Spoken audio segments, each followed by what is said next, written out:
Hola, ¿qué tal gente? Esto es Pase del Desprecio y hoy vamos a meternos con una comparación que tenía que pasar tarde o temprano. Dos Arsenals, dos épocas, dos maneras completamente distintas de llegar al partido más importante de Europa. Uno llegó desde la resistencia, el otro llega desde la construcción. Pero antes de arrancar, ya saben, si les gusta el contenido, suscríbanse al canal, dejen su like, activen la campanita y comenten abajo qué otro equipo final o campaña histórica quieren que revisemos en este formato. Ahora sí, pónganse cómodos porque vamos con una pregunta simple pero picante. ¿Este Arsenal está preparado para cambiar su historia o solo estamos viendo una versión más sofisticada de la misma espera? Hay clubes que tienen vitrinas llenas, hay clubes que tienen fantasmas, y después está el Arsenal, que tiene un museo entero dedicado al casi, porque el Arsenal ha tenido de todo: equipos hermosos, camisetas preciosas, jugadores finos, técnicos de autor, estadios nuevos, proyectos largos, reconstrucciones eternas, laterales que se meten al medio, mediocampistas que parecen salidos de una tesis doctoral, pero hay una copa que todavía mira desde lejos: la Champions League. Y ahora, 20 años después de aquella noche en París, el Arsenal vuelve a una final europea, otra vez, por segunda vez en su historia, esta vez contra el PSG, campeón defensor, el 30 de mayo en Budapest. Y la pregunta es inevitable: ¿estamos viendo al Arsenal que por fin aprendió a ganar? ¿O estamos viendo otra película preciosa que terminará con trauma colectivo y camisetas mojadas bajo la lluvia? Porque claro, el hincha del Arsenal ya sabe cómo funciona esto. Se ilusiona, mira la tabla, mira las estadísticas, mira a Saka, mira a Rice, mira a Saliba, mira el fixture, mira el Excel, mira el promedio de gol, mira hasta la carta astral de Arteta. Y de pronto aparece un recuerdo vestido de amarillo en París, rememorando a los hinchas Gunners que pensaron que esa Champions era de ellos. Por este motivo, hoy vamos a comparar al Arsenal finalista de 2006 con el Arsenal finalista de 2026. El de Wenger contra el de Arteta, el de Henry contra el de Saka, el de Highbury contra el de Emirates, el del romanticismo contra el del laboratorio. Y vamos a responder la pregunta que duele: ¿cuál era mejor equipo? Spoiler: el de 2006 fue más épico, pero el de 2026 parece más preparado para ganar. Ojo, vamos. Vale decir que el Arsenal 2006 era un equipo que llegó a la final defendiendo como si le debieran plata. Para entender al Arsenal 2006 hay que borrar un poco la postal linda de Wenger, porque cuando uno dice el Arsenal de Wenger, automáticamente piensa en Toque, Paredes, Henry corriendo en cámara lenta, Pires, Bergkamp, Vieira, fútbol champán, Highbury, mangas blancas y el rival persiguiendo sombras. Pero el Arsenal que llegó a la final de Champions en 2006 no era exactamente ese Arsenal. Ese equipo había terminado cuarto en la Premier. Sí, cuarto. No era el mejor equipo de Inglaterra, no era el de los Invencibles. Patrick Vieira se había ido, Dennis Bergkamp estaba en la recta final, Cesc Fábregas era un chico de 18 años jugando como si alguien le hubiera falsificado el DNI futbolístico o algo así, y Wenger estaba cerrando una etapa, la última temporada en Highbury. O sea, no era solo una campaña europea, era una despedida. Y en Europa, ese Arsenal decidió transformarse.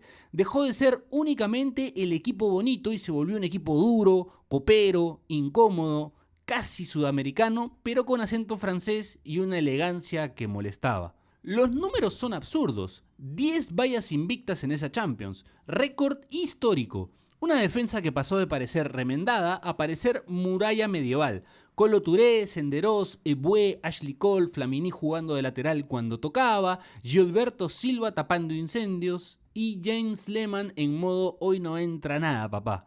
En octavos eliminaron al Real Madrid, y no a cualquier Real Madrid, al Real Madrid de Zidane, Ronaldo, Beckham, Raúl, Roberto Carlos, es decir, los galácticos. Ganaron en el Bernabéu y luego empataron 0-0 en Londres. En cuartos eliminaron a la Juventus con 0 goles recibidos. En semifinales eliminaron al Villarreal con 0 goles recibidos. Y ahí aparece uno de esos momentos que está en la memoria del hincha. Penal de Riquelme en el minuto 89, Lehmann lo ataja, Arsenal a la final. ese Arsenal llegó a París sin conceder en toda la fase eliminatoria.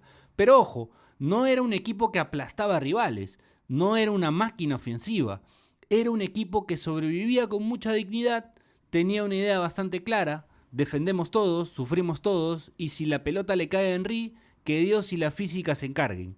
Porque Henry era eso, una salida de emergencia con botines, el botón rojo, el plan A, B y C, el tipo que podía recibir una pelota larga, girar, acelerar y convertir una jugada mediocre en una escena de película.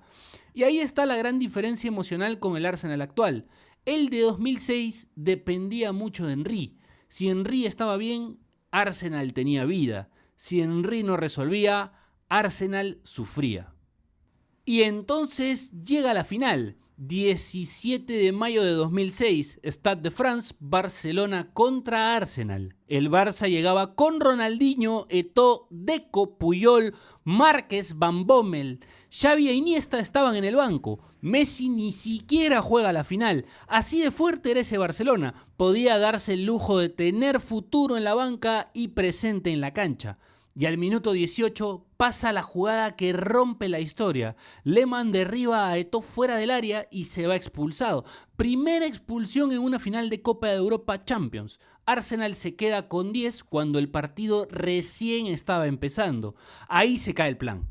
Porque el Arsenal había llegado a la final defendiendo, sí, pero defender con 11 no es lo mismo que defender 70 minutos con 10 contra un Barcelona que te esconde la pelota como si fuera un trámite municipal. Wenger tuvo que sacar a Pires para meter a Almunia. Y esa imagen también es fuerte. Robert Pires, símbolo de una era, saliendo temprano de una final. Como si el destino hubiera dicho: hoy no va a ser el romántico, señores. Hoy va a doler. Pero incluso con 10... Arsenal se pone arriba, minuto 37, tiro libre de Henry, cabecea Sol Campbell, gol. Y ahí, por un rato, el hincha del Arsenal se permitió pensar lo prohibido. Capaz lo ganamos así, capaz esta es nuestra épica, capaz Europa se rinde ante un equipo con 10. Pero el fútbol es muy cruel con los equipos que empiezan a creer demasiado temprano. En el segundo tiempo entra Larsson y cambia el partido. Asiste a Eto'o para el 1-1. Después asiste a Belletti para el 2-1. Barcelona remonta. Arsenal cae y nace el trauma. Porque el Arsenal no solo perdió una final, perdió su final. La primera, la que parecía escrita para cerrar Highbury con gloria. La que pudo convertir a Henry en campeón de Europa con el club. La que pudo cambiar la historia moderna del Arsenal. Y desde entonces, esa final queda flotando como una pregunta incómoda. ¿Qué hubiera pasado sin la roja de Lehmann? Nunca lo sabremos y por eso duele más. Ahora vamos al presente, y acá hay que decirlo claro, este Arsenal de Arteta no llega a la final como un accidente emocional, no llega diciendo: bueno muchachos, a ver si aguantamos, no llega con cara de invitado, no llega como un equipo que se metió por una rendija, llega como un equipo grande. Y eso en el Arsenal pesa, porque durante muchos años el club tuvo una relación rara con la grandeza. Tenía nombre de grande, estadio de grande, hinchada de grande, estética de grande, pero en los partidos decisivos muchas veces terminaba comportándose como un equipo todavía en construcción. Este Arsenal 2026 no. Este equipo ganó los 8 partidos de la fase de liga, los 8. Athletic Club, Olympiacos, Atlético, Slavia, Bayern, Club Brujas, Inter y Kairat. Algunos rivales de peso, otros no tanto, pero el mensaje fue el mismo: cero negociación, cero trámite, cero a ver qué pasa. Después en octavos eliminó al Leverkusen por 3-1 global. En cuartos eliminó al Sporting por 1-0 global. Y en semifinales eliminó al Atlético de Madrid por 2-1 global. Y ojo con esto, no fue una clasificación brillante en términos de espectáculo. El 1-0 al Atlético fue extenso, trabado, pesado, partido de dientes apretados, partido de hoy no se juega lindo, hoy se pasa. Eso también es madurez, Porque antes al Arsenal le pedíamos belleza, ahora le pedimos carácter. Y este equipo está empezando a mostrarlo. La jugada del gol ante Atlético resume bastante bien lo que es este Arsenal. Gyökeres participa, Trossard encuentra el remate, Oblak deja rebote, Saka aparece donde tiene que aparecer. Gol. No es una obra de museo, no es Henry corriendo desde la mitad de la cancha, es fútbol moderno. Presencia en área, segunda jugada, concentración, ejecución. Y ahí está la palabra clave, ejecución. Ahora vamos con la parte fría, el Excel, la parte que a veces mata el romanticismo, pero que en este caso lo alimenta.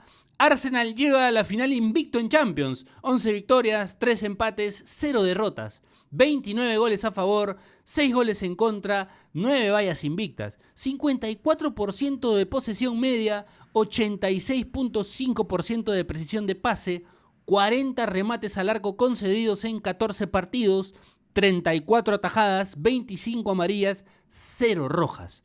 Esto no es casualidad, esto es un equipo trabajado hasta el último detalle. El Arsenal 2006 defendía como acto de supervivencia, el Arsenal 2026 defiende como parte de un sistema. Saliba y Gabriel no son centrales que rechazan, son centrales que sostienen la cancha alta. Declan Rice no es solo un volante que corre, es una aduana. Todo pasa por ahí y casi nada sale gratis. Odegaard, cuando está, le da pausa y lectura. Zubimendi te ordena. Saka te rompe. Ese te aparece por dentro. Trossard te inventa un ángulo. Gyökeres fija, arrastra, choca, genera espacio y además ya superó los 20 goles en su primera temporada. Y David Raya, sin hacer tanta novela como Lehmann, también está construyendo una Champions enorme. 9 vallas invictas en 13 partidos jugados, casi nada. La diferencia con el Arsenal 2006 es que este equipo no necesita una heroicidad permanente para competir. No necesita que un solo jugador se disfrace de solución. Tiene estructura, tiene variantes, tiene presión alta, tiene salida limpia, tiene balón parado, tiene recambios. Es menos poético, sí, pero es más confiable. Y en una final de Champions, a veces es mejor ser confiable que ser hermoso. La comparación Wenger versus Arteta también es una comparación entre dos épocas. Wenger fue el arquitecto emocional del Arsenal moderno, cambió al club, cambió la alimentación, los entrenamientos, la cultura, el estilo, hizo que el Arsenal jugara con una belleza que en Inglaterra parecía casi una provocación. Pero el Wenger de 2006 estaba en una transición, ya no tenía al mejor plantel de su ciclo, tenía juventud, talento, nostalgia y una defensa que se volvió histórica por necesidad. Arteta, en cambio, llega desde otro lugar. Él no construyó al Arsenal desde la belleza pura, sino desde el control, desde la repetición, desde el detalle, desde ese fútbol moderno donde cada jugador parece tener un mapa secreto en la cabeza. A veces eso puede ser frío, a veces desespera, a veces el Arsenal toca y uno dice patea hermano, no están armando un mueble de Sodimac. Pero cuando funciona te asfixia. El Arsenal de Wenger emocionaba porque parecía vulnerable. El Arsenal de Arteta impone porque parece programado. Y ahí está lo interesante. El de 2006 era un equipo que resistía al caos. El de 2026 intenta que el caos no aparezca. Si hablamos de nombres, la comparación más injusta es Henry contra cualquiera, porque Henry no era simplemente la figura del Arsenal 2006, era el aura, era el miedo del rival, era el tipo por el que un defensa daba 2 pasos hacia atrás antes de que la jugada empezara. Este Arsenal 2026 no tiene un Henry, y eso puede parecer una debilidad, pero también puede ser una fortaleza, porque el Arsenal actual no vive de una sola aparición. Saka puede ser decisivo, sí. Rice puede dominar, sí. Gyökeres puede arrastrar marcas, sí. Raya puede salvar, sí. Pero el equipo no se reduce a uno. El de 2006 era que Henry invente algo. El de 2026 es que el sistema encuentre la ventaja. Menos romántico, bastante. Más sostenible, también. Y eso se nota en los números, 29 goles en 14 partidos, el doble de producción ofensiva que aquel Arsenal 2006 que hizo 15 en 13. El Arsenal de Wenger tenía más mito individual, el Arsenal de Arteta tiene más volumen colectivo. Y ahora viene el detalle más incómodo. Enfrente no está cualquier equipo. Está el PSG, el campeón defensor, el equipo de Luis Enrique. Un equipo que acaba de eliminar al Bayern en una semifinal demencial. 6-5 global. Un PSG que ya no parece solo una colección de figuritas, sino un equipo con oficio, presión, velocidad y una confianza peligrosa. Y además hay morbo. PSG eliminó al Arsenal en semifinales la temporada pasada y luego fue campeón. Entonces esta final también es revancha. No es solo Arsenal contra PSG, es Arsenal contra su historia, Arsenal contra su trauma europeo, Arsenal contra el recuerdo de París. Arsenal contra esa sensación de que siempre hay algo que se rompe justo cuando todo parece listo. Y ahí la final se vuelve enorme. Porque si Arsenal gana, cambia su biografía. Deja de ser el club del casi. Deja de ser el equipo al que siempre le faltaba una noche. Deja de vivir con la final de 2006 como herida abierta. Pero si pierde, el fantasma de París se compra una casa en Budapest y abre un Airbnb emocional para los hinchas del Arsenal. Entonces, ¿cuál era mejor equipo? El Arsenal 2006 fue más heroico, fue una campaña de resistencia, un equipo que convirtió la defensa en religión, un equipo que llegó a la final con 10 vallas invictas, eliminando al Madrid, Juventus y Villarreal sin recibir un gol en cruces directos, un equipo que defendía como si Highbury estuviera en llamas y cada despeje fuera un balde de agua. Pero el Arsenal 2026 es mejor equipo, más completo, más profundo, más goleador, más moderno, más preparado. Tiene mejores mecanismos, más variante, más control y menos dependencia de una sola superestrella. El de 2006 era una película hermosa que terminó mal. El de 2026 parece una serie producida por gente que sabe exactamente dónde poner el cliffhanger. Pero ojo, la Champions no premia siempre al mejor equipo. Premia al que sobrevive la noche exacta, al que no se equivoca en el minuto prohibido, al que convierte la que tiene, al que no se derrumba cuando la historia empieza a pesar. Y eso es lo que todavía tiene que demostrar este Arsenal. Porque los números dicen que está listo, la táctica dice que está listo, la temporada dice que está listo. Pero la Champions no se gana en una hoja de estadísticas, se gana cuando la pierna tiembla y aún así haces el pase correcto. El Arsenal 2006 llegó a París como una despedida. El Arsenal 2026 llega a Budapest como una declaración. 20 años después, el club vuelve a estar frente a la puerta que nunca pudo abrir. La pregunta es simple, ¿esta vez entra o vuelve a quedarse mirando desde afuera? Bueno, gente, déjenme en comentarios con cuál Arsenal se quedan. ¿El de Wenger y Henry, épico, romántico, traumático? ¿O el de Arteta y Saka, moderno, intenso, estadístico y con pinta de por fin hacer el trabajo? Yo digo esto, el Arsenal 2006 vive mejor en la memoria, pero el Arsenal 2026 vive mejor en una final. Y eso, para un club que lleva 20 años esperando, puede ser toda la diferencia.